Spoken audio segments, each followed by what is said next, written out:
is not okay. I've just got him from the hospital to come and he swears in to glorify the name of the Almighty God. Katechebuzibwa.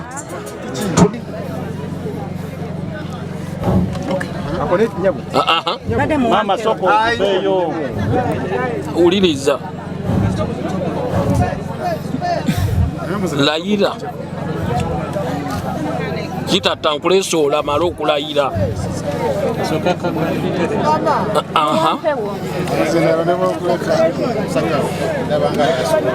basabale banyaba bachala balo tuveyo bananga batolo tuveyo yes wo muzinda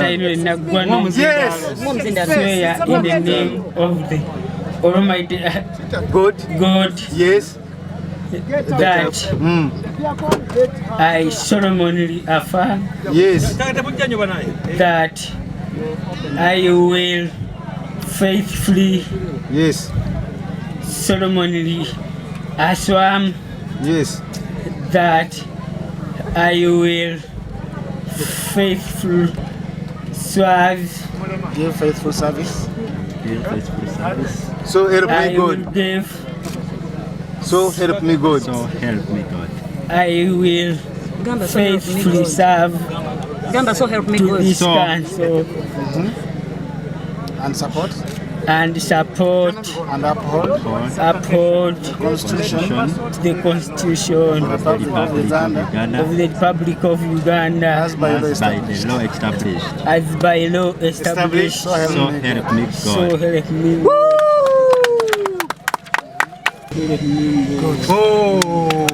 Ekirayiro Honorable Chitata Enule Naggwano Director Councillor owe Katente munakibina ky'enyalemu amaze okukikuba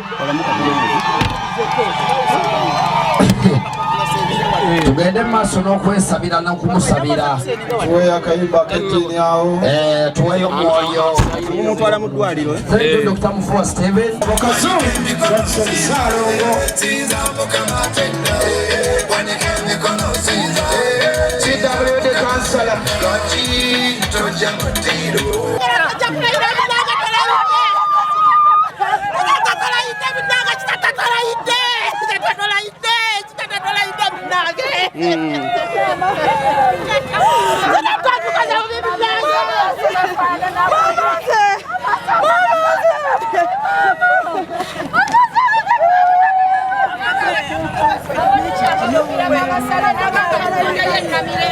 banenga kitalo sorry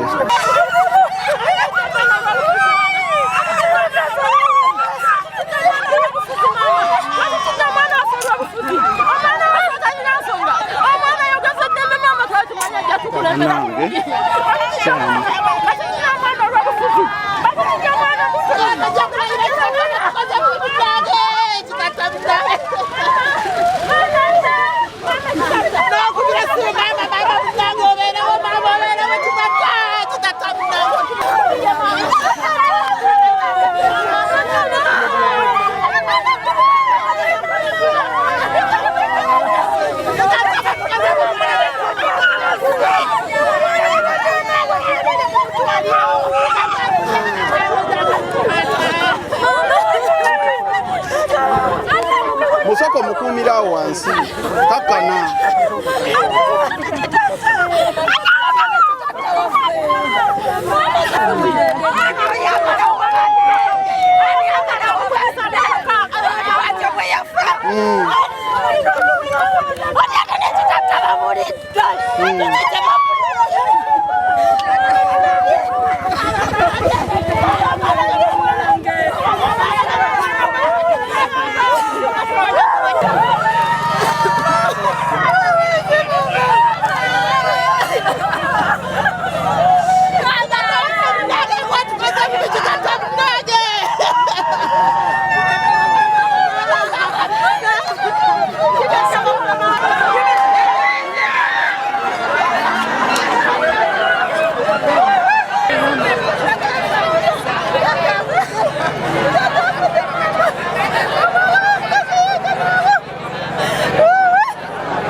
kakana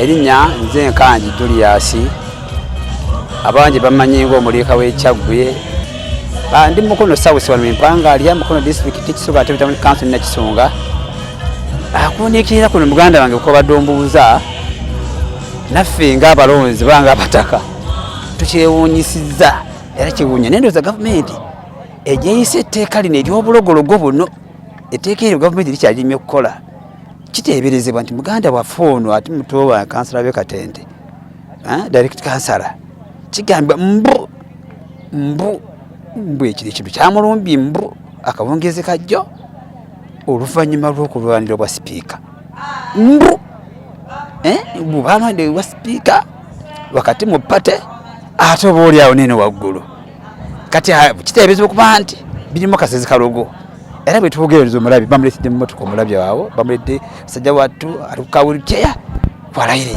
kwakubidde ebirayiro so tugamba bannaffe buno buweereza mulekerawo okutambuza ebyo ebintu ne juzi sipiika nga nawe ebintu bye bimu so palamenti eteekewo enkola egunjeewo enkola ey'etteeka eryakasezi kalogo kubanga bisusse ensanzi gino kyenyiza okunyonyolako muganda wange era bamuzizayo mu ddwaliro ate nga kimanyi etteeka tirikkiriza kulonda sipiika ataliiwo kati simanyi jaddebewo NRM naye nga Munnayuganda ate nga mutuuze wange kubanga nze ndiwe Katende ebintu ebyo si birungi buno buweereza twagala bantu batukolera jadde bino bye tulimu bino twagala buweereza ffe abali ku ground nimwabwadde nga nze NUP njagala nnyo NUP awangule naye NUP wabanga atambuliza bakasezi kalogo asinza kiwagira ekyo wayinza kintuusaako nange okitegeera so nabiina nimumwetereeze kuba kigambibwa nti kirabika obutali bwavudde mu pata ye okitegeera bwaba wange NUP nkivumirira baba wena mwe ekikoze kivumirira ne parliament egunje akoko sisobola kerabira bane ndi musanyufu nnyo kubanga nalondebwa abantu era nenangirirwa ate era kati maze okulayira kati ndi kansala judde tugenda tandikirawo empereza yaffe naddala ku kintu kyange ng'ekyenamuyenje ebyo byonna ebibadde binyigiriza abantu bange ab'enamuyenje abakyala bali mu zirooni beetagira okusakira means ennyangu ze basobola okwewulamu akasente ne bakakozesa kubanga basingle mothers bangi ne bakakozesa then ne bazzanga interest ntono balekerawo okugendamu ababaka mukamu abasaba sente buli lunaku okukebera enguudo zaffe zezikwata ezigwa mu subcounty kati wamu n'amasomero gaffe aga gavumenti n'amalwaliro gaffe kati nganze ku kyalo kyange abakyala bambi abagenda onywa eddagala ku health center yaffe baba tebalina bambi nawe we batuula ekyo kyekyandetera okugjayo ebigere okugjayo omutwe nzije nkiikirira abantu bange bazadde bange mikwano gyange ab'omuluka gwange ogw'enamuyenje ffe ye yalwadde naye kituufu tetumanyi kituufu ki kimuluma naye tuli banyiikaavu nnyo kubanga munaffe omuli tasobodde bambikola ki tasobodde kulayira bulungi naye nga process yonna ewedde however tali mu mbeera nnungi kati twongeremu essaala asigale ng'ali bulungi akikirire bulungi omuluka gwe ogw'ekatente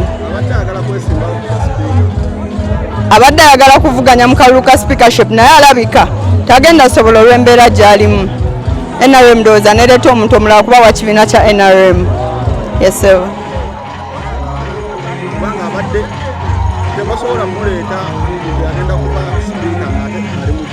tebasobola muleeta nti agenda kuba sipiika ng'ate ali mu ddwaliro kandi n'olw'ensonga eyo babadde balina oleeta omuntu omulala mu race ow'ekyo ekibiina tugende tukuba akalulu then tulabe ekinavaayo naye katongere musabire mukama musuuse kubanga obulamu bwe businga ekyamazima tusanze okusomozebwa nga bakansalazi ab'eggombolola lyaffe erinire Nakisunga nga olunaku olwaleero tuguddemu enkyukwe nti omu ku mikwano gyaffe kansala munnaffe ejjo twabadde nako naye mu meeting naye ng'atambula bulungi ayogera bulungi naye bukeeredde ku makya nga kansala oyo tasobola okutambula tasobola okusitula olulimi naye ng'ate omu ku bakansala abadde bavuddeyo okwesimbawo ku kifo ekyo ekyabwa sipiika kyenzikiriza nti embeera egenda eri mu maaso eyinza okuba nga yeekuusa oba ne ku kifo kyabadde ayagala tukyantukola okunoonyereza kitanategeera naye embeera eyo ekyamazima nga ffe tuyisizza bubi nnyo nnyini ddala kubanga musajja abadde mulungi talina buzibu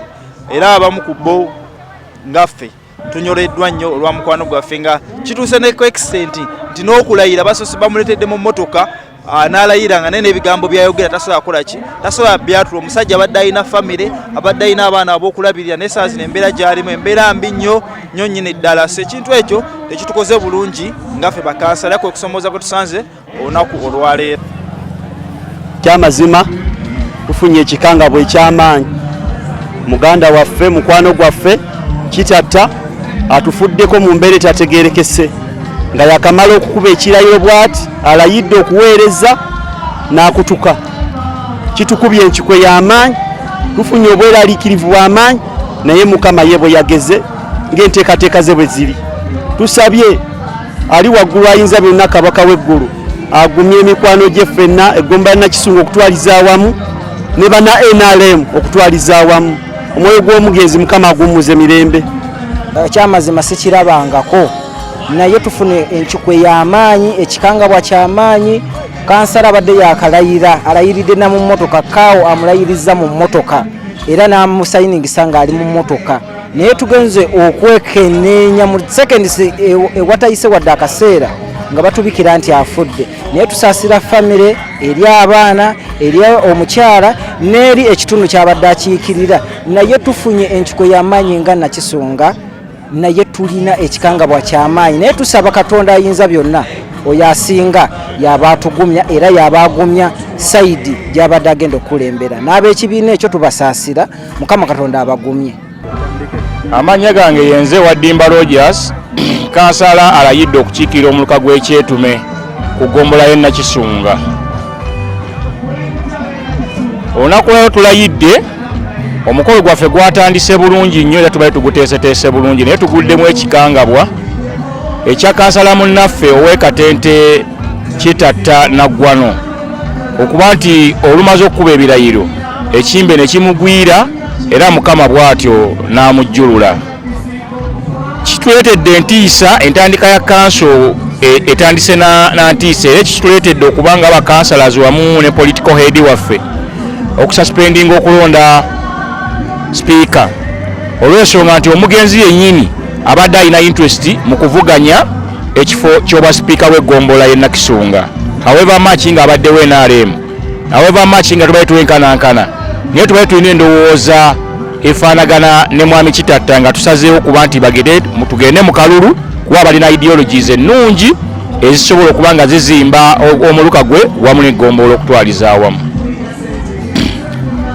Okusinziira okuvuganya okubaddewo race ebaddemu ba candidates basatu. Nze kamwa kwogera mbadde nasireetinze candidate wange wa Democratic Party Kiiti ava e Namayuba ye Kiiti Honorable Kiiti wa Namayuba then ne ruling party ya NRM ebadde sireetinze candidate wayo nga ye Kitatta Henry. Naye oluvannyuma lw'okulaba nga Kitatta Henry buli kiseera essaawa ebadde yeyongerayo nga balaba obulamu bwe bugenda bukendeera batuuse ne baba nga bapatriotinga ate Honorable Jjuuko n'omuvubuka akiikirira abavubuka ku ggombola erinnya lyenyinza kubanga sijjukira. Erinnya nze kansala Dani Kyeswa atwala omwaka guno ogwa Kyabalogo omusange egomba pe Nakisunga. So tufunye ekikangabwa ky'amaanyi nnyo kubiba ku kansala munnaffe Kitatta abadde kansala w'e Katente okutuva ku maaso ng'amaze okuba ebirayiro bye era abadde ekifo ky'obwa sipiika nga tumaze omuteekateeka bulungi ng'asuubira okuwangula ekifo ky'obwa sipiika ne bannange Mukama mutuggyeko mu bwangu obutagambika era n'obwa sipiika tebulondeddwa olw'ekyekangu kino kye tufunye naye tusaba Mukama Katonda asobola okuba nga amusasala n'ebyamusobako ate nga twongera okusasa abantu b'e Katente adde bamulonda kubanga ne kansala yaliyo musana kino ekiweddeya ne yafa accident ng'akolezaako omwezi gumu gwokka kati ate noona yazze tawezaako n'olunaku n'olumu ate Katonda naye n'amuyita mu bwangu bw'ekitalo. So abantu b'e Katete tubasaasidde nnyo tunyoleddwa nnyo wamu nammwe. So Mukama Katonda batukuumire abanyiga ebiwundu mwenna.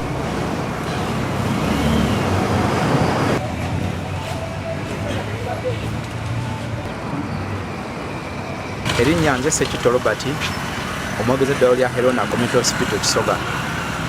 Musawa nga 7 awezezza emisana kozesa 78 muganda waffe abadde kansala bagenze okumutuusa ku ddwaliro lya Helena ng'amaze okussa ogw'enkomerero.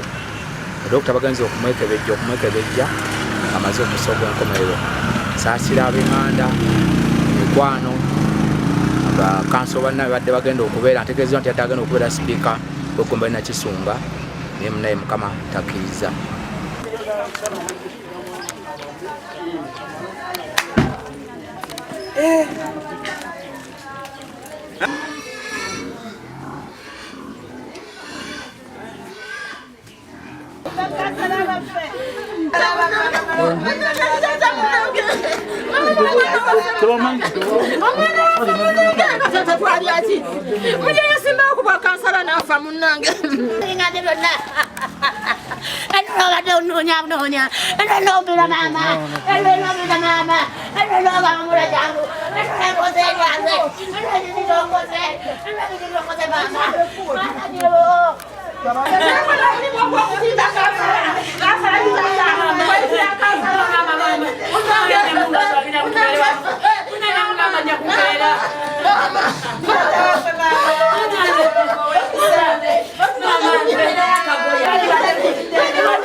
Erinnya nze Lusangwa Crespo Salo. Bangambye eggulo nti kansala wammwe mulwadde. Budde zaadde essaawa nga 4 ngamba kasijja kutuukayo nja kugendayo nkya. Kakati omukyala Nalongo bwankedde n'angamba baakugamba ko nze iyo olunaku ndumanyi. Ne mugamba nti naye kamala okukkako wano kansala bangambye mulwadde. Oba agenze oba tannagenda. Nyinza okutuuka nsanze akubye bulungi essuuti ye ng'akutte n'omuggo n'atuula awo n'angamba Ssaalongo obulwadde buluma. Naye emmotoka namusijja kusobola kuvuga pikipiki genda oleete emmotoka.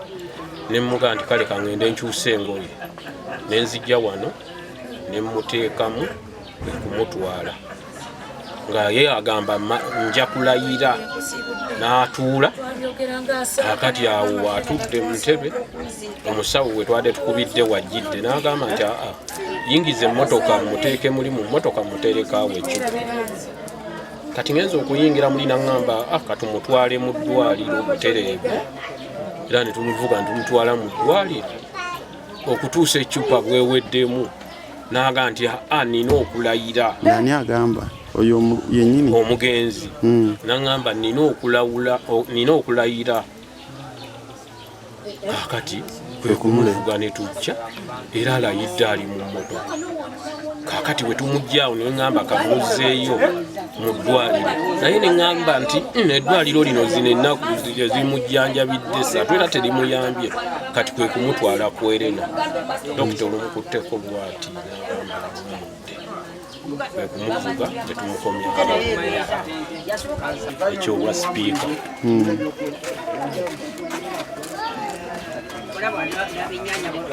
Mpita tudduira tuvuddewo nga tudduka emisinde abadde eno waggulu ku ggombolola ngenza omutuukako ng'enzisajja ssaamu ne mbagamba nga siraba bulamu kwe kugamba tusabe naye nga ndaba obulamu bugenda.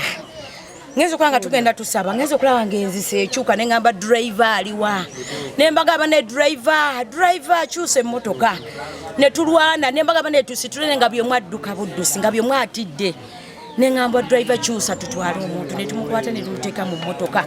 Kati badde baagala musawo abadde amukolako ne mbagamba naye tudduke ku Helena eno ya emergency ne tudduka tutuuse ku luguudo lwaki wakatuuka ku Helena bwati ne muwulira nga sookusembayo era driver nga ne mugamba nti tetukyalina muntu ne mbagamba kitadde agenze Nembaga muyitebwa dokita akonfaminge but he's gone. Nebayita dokita. Erinnya lyange nze Kalemba Emmanuel, ssentebe wa LC1 Namakwa wano wetuli. Omugenzi ono abadde mulirwana wange wano ekyengulu. Aguze kuno n'azimba wano nga musajja musomesa ate oluvannyuma neesibawo n'abakansala. Ku makya y'omu ku bantu abampaliriza ng'endeko ku mukolo ogw'okulayirako. Era mmotoka emututte eya Mwami Lusangwa nange nembavaako emabega ne batuuka ku ki nga simanyi nti mulwaddemu.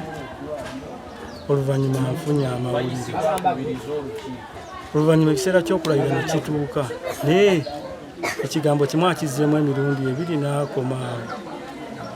Nempalirizibwa okuva wembadde nengenda ku mmotoka nembalagira bamuggyemu ettaayi mwalayiridde n'ebira naye nga ndaba ng'omuntu ensingo engeri gye yeekubira ng'erabika afudde. Oluvannyuma nfunye amawulire nti afiiridde ku Erona nenzirika ku Erona amututte omulambo nsanze baguggyewo okujja kati bamuleese wano mu maka ge Namakwa naye tusaaliddwa. Abadde musajja mulungi akasenga ku kitundu naye nga kansala w'omuluka gw'e Katente naye nga abadde yeebuuza ku bantu nga ffe kuba naye naliko kansala ate ndi ssentebe wa kyalo ate ndi mulirwanaawe wano. Wadde asomesezaawo ssomero lwabadde asomeseza sirimanyi naye ng'akeera n'agenda n'omukyala badde batuuze nga balungi tebalina mutawaana. Ekikangabwa kino kitukubye wala. Omwana ono abadde muntu w'abantu bayita ku muntu wagonjebwa era tubadde tumusuubiramu ebirungi bingi naye bwatyo Mukama bw'asazeewo kimutwalako. Tumusabye. Erinnya taata? Erinnya nze Sibaduka Edward Kabanda, mumyuka w'eggombolola yawummula wasabasajja.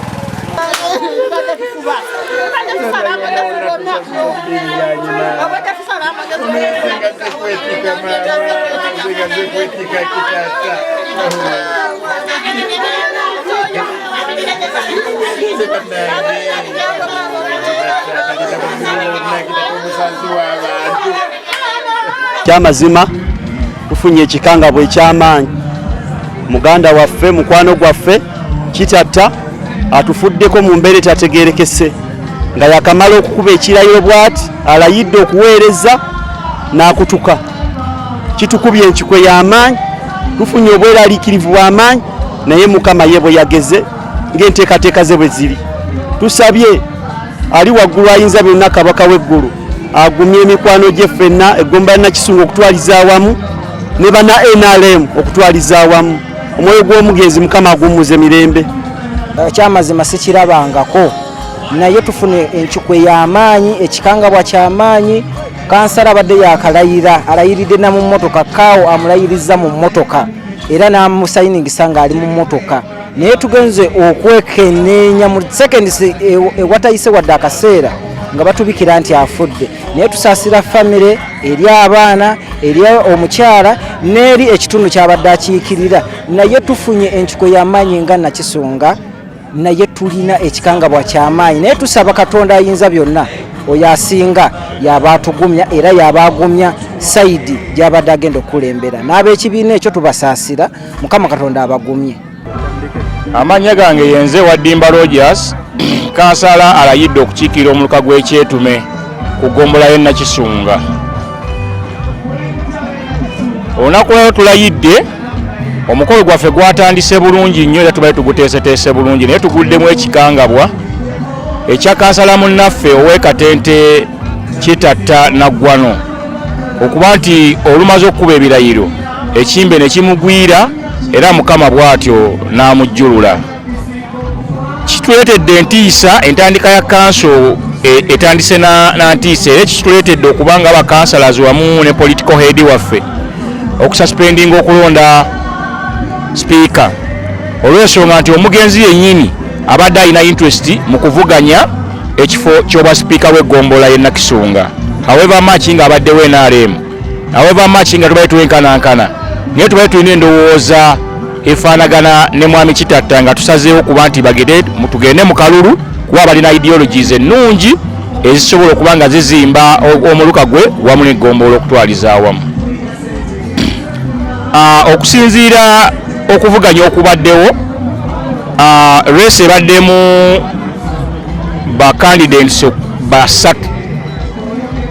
Nze kamwa kwogera mbadde nasireetinze candidate wange wa Democratic Party Kiiti ava e Namayuba, ye Kiiti Honorable Kiiti wa Namayuba. Then ne ruling party ya NRM ebadde sireetinze candidate wayo nga ye Kitatta Henry. Naye oluvannyuma lw'okulaba nga Kitatta Henry buli kiseera essaawa ebadde yeyongerayo nga balaba obulamu bwe bugenda bukendeera, batuuse ne baba nga bapatriotinga ate Honorable Juuko n'omuvubuka akiikirira abavubuka ku ggombolola erinnya lyenyinza kubanga sijjukira. Erinnya nze kansala Dani Kyeswa atwala omwaka guno ogwa Kyabalogo omusange egomba pe Nakisunga. So tufunye ekikangabwa ky'amaanyi nnyo kubiba ku kansala munnaffe Kitatta abadde kansala we Katente okutuva ku maaso ng'amaze okuba ebirayiro bye, era abadde ekifo ky'obwa sipiika nga tumaze omuteekateeka bulungi ng'asuubira okuwangula ekifo ky'obwa sipiika. Ne bannange Mukama mutuggyeko mu bwangu obutagambika, era n'obwa sipiika tebulondeddwa olw'ekyekangu kino kye tufunye. Naye tusaba Mukama Katonda asobola okuba nga amusasala n'ebyamusobako, ate nga twongera okusasa abantu b'e Katente adde bamulonda, kubanga ne kansala yaliyo musana kino ekiweddeya ne yafa accident ng'akolezaako omwezi gumu gwokka. Kati ate n'ono yazze tawezaako kwadde n'olunaku n'olumu, ate Katonda naye n'amuyita mu bwangu bw'ekitalo. So abantu b'e Katete tubasaasidde nnyo, tunyoleddwa nnyo wamu nammwe. So Mukama Katonda batukuumire abanyiga ebiwundu mwenna.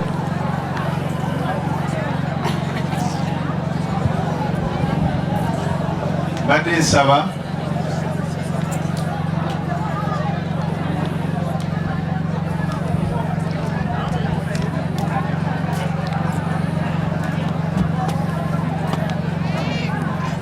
ebintu ebimu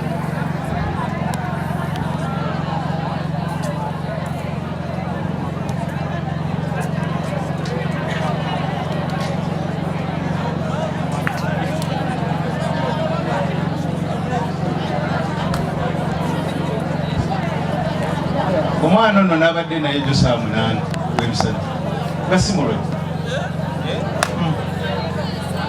8 w'emisana 12 nemukubira kuba nabadde njagala abeere sipiika w'eggombolola, n'agamba nti ebintu ebimu tubyogera mulowooza mbu tuwala n'abantu, naye there is time for everything. Wenjogera ebigambo ebingi nja kwogera obutwa. I'm totally disappointed.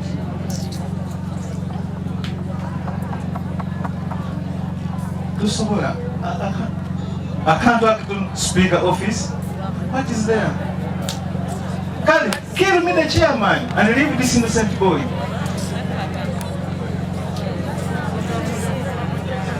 Kale, chimala mwa abani. Badde nsaba.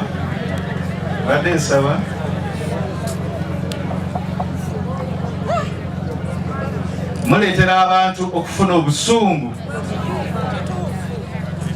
N'abantu bamwe n'abaana bamwe babakoleko nabo ekikyamu.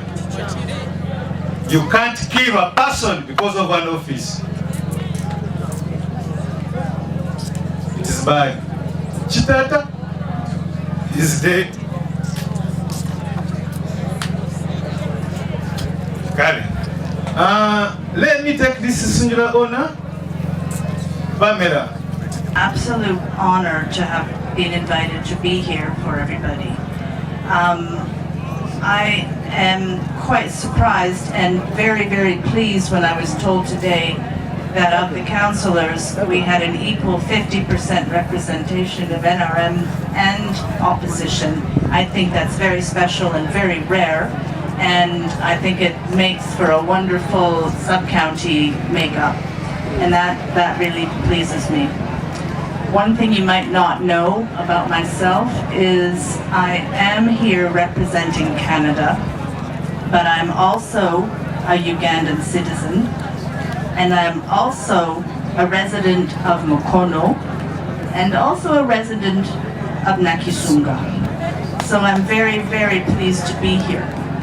What I'm not pleased to be here to say is our councillor Chatiti. I'm so surprised and so sorry for everybody for this loss. May his soul rest in peace.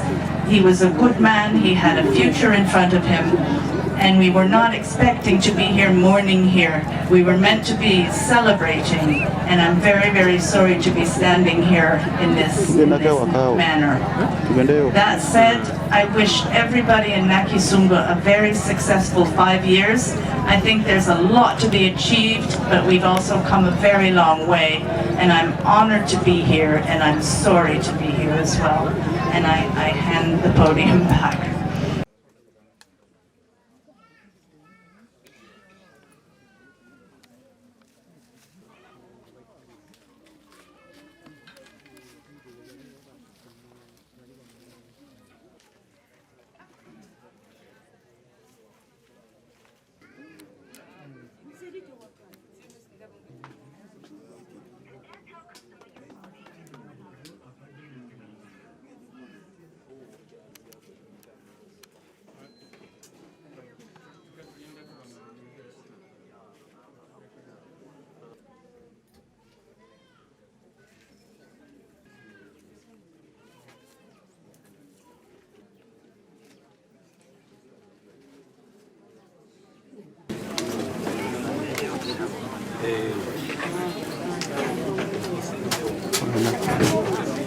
Ekifaananyi ekyo bannansi